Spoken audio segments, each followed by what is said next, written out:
13ই November Dhaka অবরোধ বা ঢাকা লকডাউনের মতো একটি কর্মসূচির ঘোষণা দিয়েছে আওয়ামী লীগ।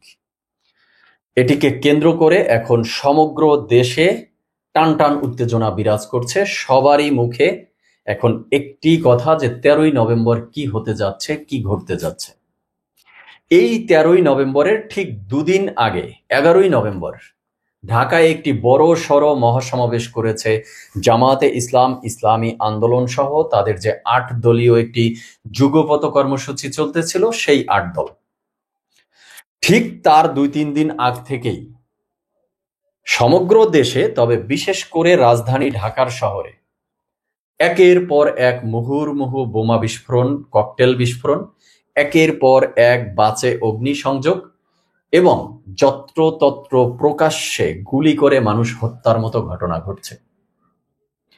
রাজধানী ঢাকার শহর একটা ভয়ের শহরে পরিণত হয়েছে।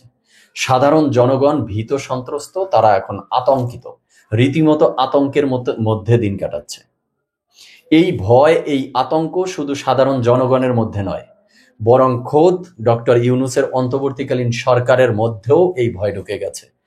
তারা এই পরিস্থিতি নিয়ন্ত্রণের লক্ষ্যে আইন শৃঙ্খলা রক্ষাকারী বাহিনীকে সর্বোচ্চ নির্দেশনা দিয়েছে।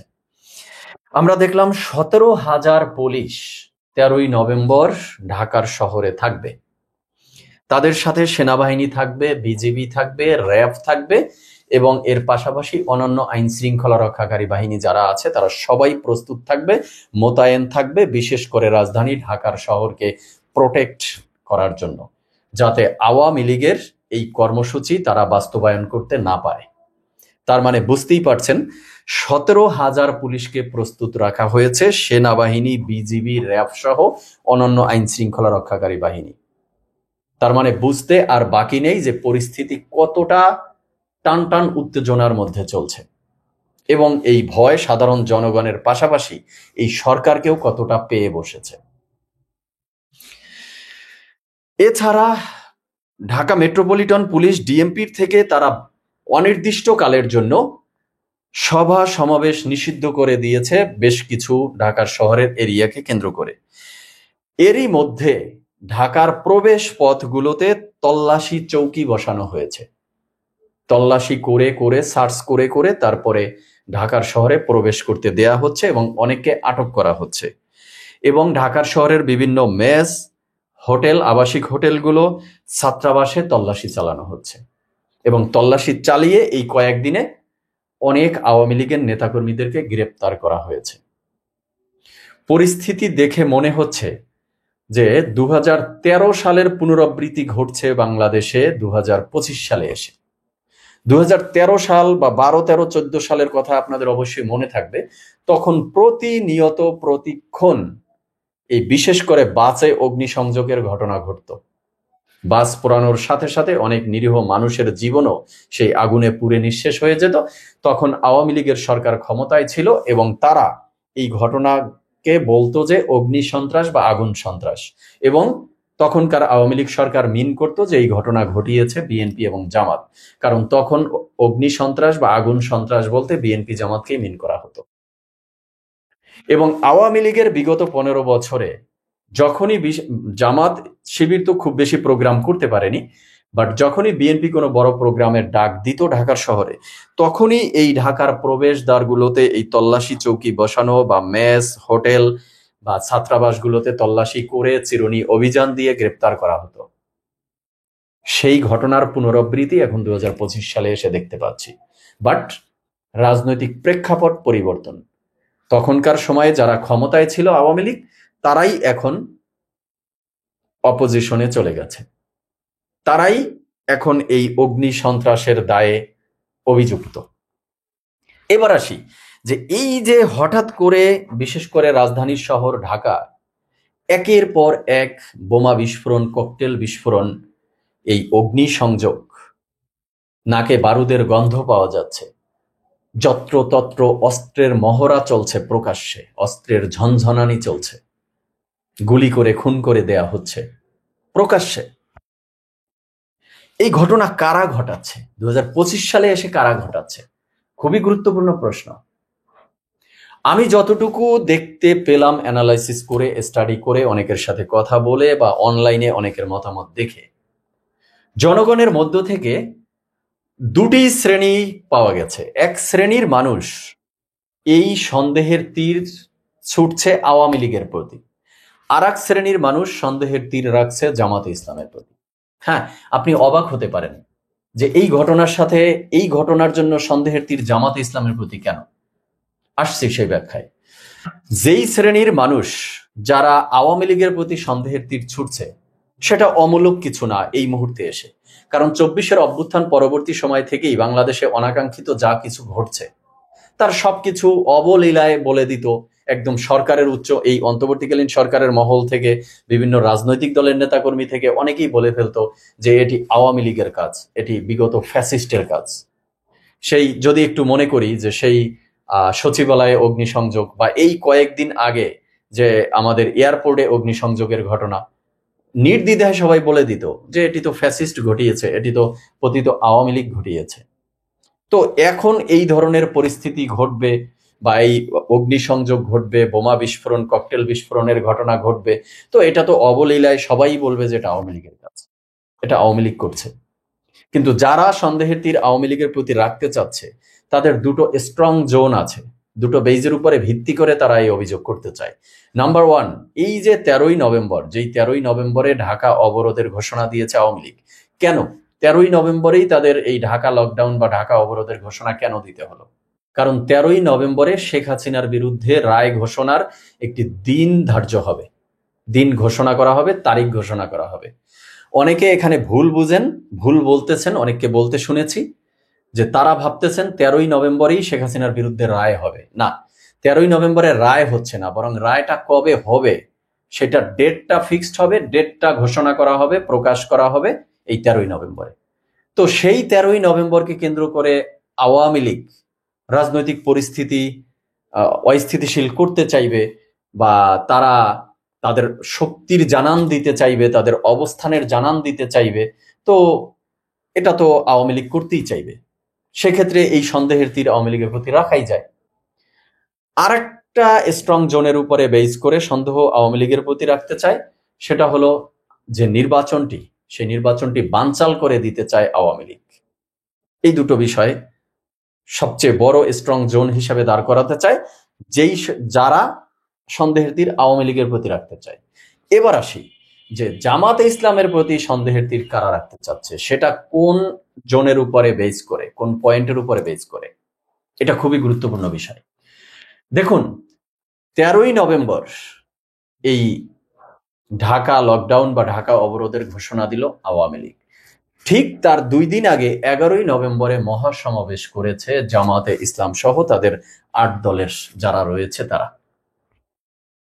এই সমাবেশ তারা করতেই পারে, সমস্যা নাই, বাট এই সমাবেশ ঘোষণার সপ্তাহখানেক পূর্বে জামাত বা তাদের ৮ দল যে একটি পদযাত্রা করেছিল এবং স্মারকলিপি জমা দিয়েছিল ডক্টর ইউনূস বরাবর, ইউনূসের বাসভবনে, সেই দিন জামাতের নেতারা বা তাদের সেই ৮ দলের নেতারা কি যেন বলেছিল? তারা বলেছিল যে ১১ তারিখ পর্যন্ত, ১১ই নভেম্বর পর্যন্ত ডক্টর ইউনূসের সরকারকে গণভোটের ইস্যুতে একটা ডিসিশনে আসতে আলটিমেটাম দিয়েছিল। যদি ব্যর্থ হয় তাহলে ১১ই নভেম্বর থেকে তারা ঢাকার শহরের চিত্র পাল্টে দিবে, ঢাকা শহরের চেহারা পাল্টে দিবে। মনে আছে নিশ্চয়ই আপনাদের। তাহলে এই যে ঢাকার শহরের চেহারা হঠাৎ করে উত্তপ্ত হয়ে উঠল, মুহুর্মুহু ককটেল বিস্ফোরণ, এরপরে বোমা বিস্ফোরণ, অগ্নিসংযোগ, যত্রতত্র প্রকাশ্যে গুলি করে মানুষ হত্যা করা, এই ঘটনাও শুরু হয়েছে এই ১১ই নভেম্বর জামাতের যে ঢাকার চেহারা পাল্টে দেয়ার আলটিমেটাম তার ২ দিন আগে থেকে। তাই একটা শ্রেণীর মানুষ সন্দেহের তীর জামাতের প্রতি রাখছে। এবার দর্শক শ্রোতা, আপনারা আপনাদের দৃষ্টিকোণ থেকে বিবেচনা করুন যে ঘটনা কারা ঘটাচ্ছে, আওয়ামী লীগ ঘটাচ্ছে না জামাত ঘটাচ্ছে? না জামাত আগে এই আলটিমেটাম দিয়েছে বা সরকারকে থ্রেট দিয়েছে, সেই সুযোগ আওয়ামী লীগ নিচ্ছে কিনা, বা আওয়ামী লীগ এর সুযোগ জামাত নিচ্ছে কিনা, এই নিয়ে মোটামুটি ভালোভাবেই আলোচনার তর্ক বিতর্ক চলছে। এবার একটা শ্রেণীর মানুষ আবার সূক্ষ্মভাবে অন্য প্রশ্ন তুলছে, সেটা আরো সাংঘাতিক এবং আরো ডেঞ্জারাস দেশের জন্য।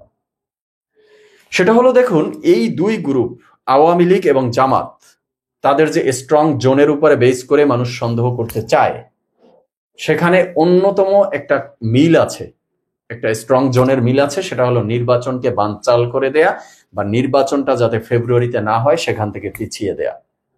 এটা তো আওয়ামী লীগ চাচ্ছে।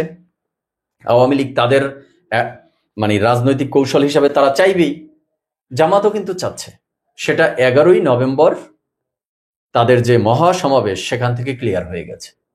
জামাত, চরমোনাই, এই মামুনুল হক বা তাদের যে 8 দল, তারা মোটামুটি ভালোভাবেই ডিক্লেয়ার দিয়ে দিয়েছে যে 26 সালে কোনো নির্বাচন নয় যদি গণভোট আগে না হয়। নভেম্বরের অর্ধেক শেষ, বুঝুন হিসাবটা। নভেম্বরের আর 15-20 দিন বাকি আছে। যদি ফেব্রুয়ারিতে নির্বাচন হতে হয়, নিয়ম অনুযায়ী ডিসেম্বরে তফসিল ঘোষণা করতে হবে। তাহলে গণভোটটা কবে হবে বলুন? গণভোট যদি এখন করতে হয় তাহলে ডিসেম্বরে তফসিল দেওয়ার কোনো, নির্বাচনের তফসিল দেওয়ার কোনো সুযোগ নেই। আর ডিসেম্বরে তফসিল না দিতে পারলে ফেব্রুয়ারিতে নির্বাচন হওয়ার সুযোগ নেই। তাহলে এই যে গণভোট চাওয়া হচ্ছে, গণভোট না হলে 26 সালেই কোনো নির্বাচন হওয়ার সুযোগ নেই। বা সেই 11 তারিখের মহাসমাবেশ থেকে এই জামাত, চরমোনাই, মামুনুল হকদের 8 দলের নেতারা যা বললেন, তারা বলেছে প্রয়োজনে নির্বাচন 2029 সালে হবে। এই ধরনের ইঙ্গিতও তারা দিয়েছেন। তাহলে যেই শ্রেণীর লোকরা এই আওয়ামী লীগ এবং জামাতের মধ্যে একটা মিল খোঁজার, সেতু বন্ধন বা যোগসূত্র খোঁজার চেষ্টা করছে, তারা এই নির্বাচনকে বানচাল করার স্ট্রং জোনটাকে কেন্দ্র করে চেষ্টা করছে। তাহলে নির্বাচন বানচাল করার ক্ষেত্রে আওয়ামী লীগ জামাতের মধ্যে কোনো গোপন যোগসূত্র আসলেই তৈরি হয়েছে কিনা, সেটার আরেকটা গুরুত্বপূর্ণ ক্লু রয়েছে। সেই 11ই নভেম্বরেই বিএনপির মহাসচিব মির্জা ফখরুল ইসলাম আলমগীর একটি বক্তব্য রেখেছেন। তিনি বলেছেন যে আমরা আওয়ামী লীগের বিরুদ্ধে যত মামলা রয়েছে সব উঠিয়ে নেব, উইথড্র করে নেব। পরবর্তীতে যদিও বলা হচ্ছে যে মির্জা ফখরুল ইসলাম আলমগীরের বক্তব্য ভুলভাবে উপস্থাপন করা হয়েছে বা কিছু, আমার কাছে তা মনে হচ্ছে না। আমার কাছে মনে হচ্ছে এই বরেণ্য রাজনীতিবিদ ভুল করে বলেছেন বা তার বক্তব্য ভুলভাবে উপস্থাপন হয়েছে তা না, বরং আমি শুনে তার বক্তব্য নিজে শুনেছি এবং আমার কাছে যেটা মনে হচ্ছে তিনি বুঝে শুনেই এই বক্তব্য রেখেছেন। কারণ নির্বাচনকে বানচাল করার জন্য আওয়ামী লীগ আর জামাতের মধ্যে যে একটা যোগসূত্রের গন্ধ পাওয়া যাচ্ছে, সেই গন্ধ পেয়েছে বিধায়ী মনে হয় বিএনপির মহাসচিব মির্জা ফখরুল ইসলাম আলমগীর এই টোনে কথা বলেছেন। সো দর্শক শ্রোতা, আপনারা আপনাদের মতামত কমেন্টে জানাবেন যে এই 13ই নভেম্বর কি হতে চলছে। আওয়ামী লীগ কি তাদের অবস্থান জানান দিতে পারবে? সেই শক্তি সামর্থ্য কি তাদের আছে? কারণ যারা এই ঢাকা শাটডাউন বা ঢাকা অবরোধের ঘোষণা দিচ্ছে, যেই নেতাকর্মীরা, তারা সবাই দেশের বাহিরে বা আত্মগোপনে রয়েছে। তো দেশের মধ্যে যারা আছে তাদেরকে প্রতিহত করার জন্য, মোকাবেলা করার জন্য 17,000 পুলিশ প্রস্তুত করেছে এই সরকার। প্রস্তুত রেখেছে সেনাবাহিনী, বিজিবি, র্যাব থেকে শুরু করে আইন শৃঙ্খলা রক্ষাকারী বাহিনী যারা রয়েছে সকলকে। তাহলে এই বাধা অতিক্রম করে আওয়ামী লীগের পক্ষে তাদের এই ঢাকা অবরোধ সাকসেস করা কতটুকু সম্ভব হবে, কি মনে হয় আপনাদের? আমার কাছে যেটা মনে হচ্ছে, 13ই নভেম্বরে তো ডেট ঘোষণা করা হবে যে রায়টা কবে দিবে। তাই এটা যদি সাকসেস আওয়ামী লীগ নাও করতে পারে, তাতে আওয়ামী লীগের খুব বেশি ক্ষতি নেই। কারণ এটা আমার মনে হয় তাদের জাস্ট একটা রিহার্সেল। তারা রিহার্সেলের উদ্দেশ্যেই আসলে নেমেছে। তারা এই রিহার্সেল হিসাবে এটার ঘোষণা দিয়ে দেখতে চাচ্ছে দেশের সরকারের অবস্থানটা কোন জায়গায়, তারা কতটুকু স্ট্রং পজিশনে আছে না নরবরে সিচুয়েশনে আছে। কারণ তারা এই টেস্ট ম্যাচ খেলে ফাইনাল ম্যাচটা খেলতে চাইবে যেই দিন রায়টা ঘোষণা করবে, সেই দিন বা তার সেই সময়কে কেন্দ্র করে। সো দর্শক শ্রোতা, আজকে এই পর্যন্তই। সবাই ভালো থাকবেন। ধন্যবাদ সবাইকে।